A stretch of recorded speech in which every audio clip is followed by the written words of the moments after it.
പതിവായിട്ടുള്ള മദ്യപാനം liver cancer ഉണ്ടാക്കാൻ സാധ്യതയുണ്ടോ?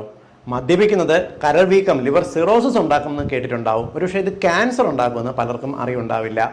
ചെറിയ അളവിൽ പലപ്പോഴും കമ്പനിക്കെല്ലാം തുടങ്ങുന്ന ചെറിയ മദ്യപാനം പലപ്പോഴും ഈ മദ്യപാനത്തിന്റെ പ്രത്യേകത ഒരിക്കൽ ചെറുതായിട്ട് കഴിച്ചു തുടങ്ങി കഴിഞ്ഞാൽ ഇത് കമ്പനിക്കാണെങ്കിൽ പോലും നമ്മുടെ തലച്ചോറിനെ ഈ മദ്യം ക്രമേണ കീഴടക്കി മദ്യപാനം എന്ന് പറയുന്ന ഒരു രോഗമായിട്ട് കാണും. അതായത് കൂടുതൽ കൂടുതൽ കഴിക്കണമെന്ന് നമ്മുടെ തലച്ചോറ് നമ്മോട് പറയുന്ന ഒരു അവസ്ഥയുണ്ടാവും. നമുക്ക് മദ്യത്തിന്റെ അളവ് നിയന്ത്രിക്കാൻ പറ്റില്ല. ഇങ്ങനെ മദ്യം അളവ് ക്രമേണ കൂട്ടി കഴിക്കുമ്പോൾ ഇത് നമ്മുടെ കരളിന് വളരെ ഗുരുതരമായിട്ടുള്ള രോഗവിശേഷം ഉണ്ടാക്കും. പ്രത്യേകിച്ച് കരളിനകത്തുള്ള കോശങ്ങൾ നശിച്ചുപോയി അവിടെ ഫൈബ്രോസിസ് ഉണ്ടായി കരൾ ചുരുങ്ങുന്ന ഒരവസ്ഥ, ലിവർ സിറോസിസ് എന്ന് പറയുന്ന ഒരു അവസ്ഥ എത്തും. ലിവർ സിറോസിസ് ആണ് ലിവർ ക്യാൻസറിന്റെ ഏറ്റവും വലിയ അപകടകാരി, ഏറ്റവും വലിയ കോസേറ്റിംഗ് ഫാക്ടർ എന്ന് പറയുന്നത്. ഹെപ്പാറ്റോ സെല്ലുലാർ കാർസിനോമയുടെ ഏറ്റവും പ്രധാനപ്പെട്ട കാരണം ലിവർ സിറോസിസ് ആണ്. അതുകൊണ്ട് തന്നെ മദ്യപാനികൾ മനസ്സിലാക്കേണ്ടത് നിങ്ങളെ കാത്തിരിക്കുന്നത് ലിവർ സിറോസിസ് എന്ന് പറയുന്ന രോഗാവസ്ഥ മാത്രമല്ല, ലിവർ ക്യാൻസറും കൂടിയാണ്.